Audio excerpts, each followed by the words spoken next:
Intramuros, isa sa pinakamakasaytayang lugar sa Pilipinas. Kilala rin ito sa tawag na Wall City dahil dito nakabase noon ang mga pangyarahing Espanyol. Samantalang, binalak bumalik ni Rizal sa Pilipinas. Bakit? Panoorin ito.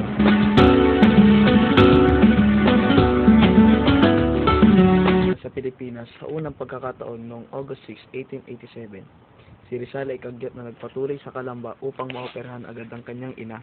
Isang pusa ang kanyang maunang pinagsanayan upang matiyak ang pag-oopera sa kanyang ina ay magiging kasiyasiya. Muling nakakitang mabuti si Doña Teodora pagkatapos ng operasyon na iyon, bagaman kinailangan operahan siyang muli ng makalawa, minsan sa Hong Kong at kahuli-hulihay sa Dapitan.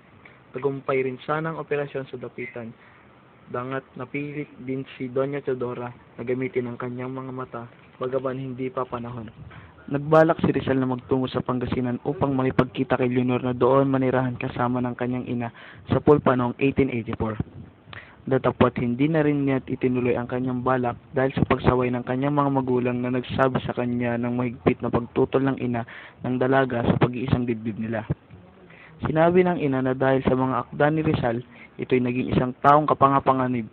Si Leonor ay pinakasal kay Charles Henry Kipping, isang inhinyerong Ingles na naglilingkod sa Perocarril.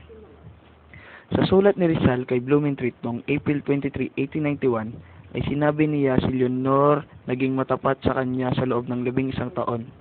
At ngayon nabalitaan niya ang kasintahan niya ay nag-asawa sa iba, tila raw masisiraan siya ng bait. Upang malimot ang kalungkutang dulot ng pagtatalo-sira ni Leonor, si Rizal ay nagpakaabala sa paggagamot at pag-opera sa mga nagpapantinging may sakit na nangangailangan ng operasyon. Kabilang ang mga pasyenteng sick at pinalalabuan ng paningin. Samantala, ang kanyang noli ay sinailalim sa masusing pagsusuri ng kanyang mga kaaway.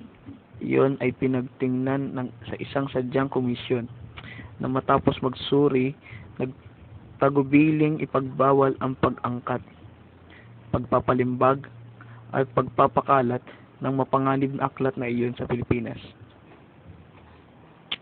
Parang hakbang na pag-iingat, si Rizal ay pinatanuran ni Gobernador Terrero kay Teniente Jose Tabiel de Andrade upang maligtas siya sa mga tangka ng kanyang mga kaaway. Dahil na rin sa ilang pananalita ni Rizal sa Noli, ipinag-utos ni Gobernador Terrero na siyasatin ang katotohanan tungkol sa pagsasamahan ng mga nangungupahan at mga nangangasiwa sa asyenda sa Calamba.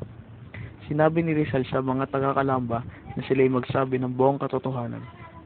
Ang panig ng mga nangungupahan ay iniharap niya sa pamahalaan. Inulat niya isa-isa ang kanilang mga karaingan. At dahil sa hindi pa rin kumikilos ang pamahalaan, isa pang kasulatan ang iniharap na muli ng mga nangungupahan sa pamahalaan. Kalakip ang kahilingan, sila'y pangalagahan at paghihiganting maaring gawin sa kanila ng mga ilang prailing nagkikimkim ng galit. Datapwat ang pamahalaan ay wala pa rin ginawang anumang hakbang.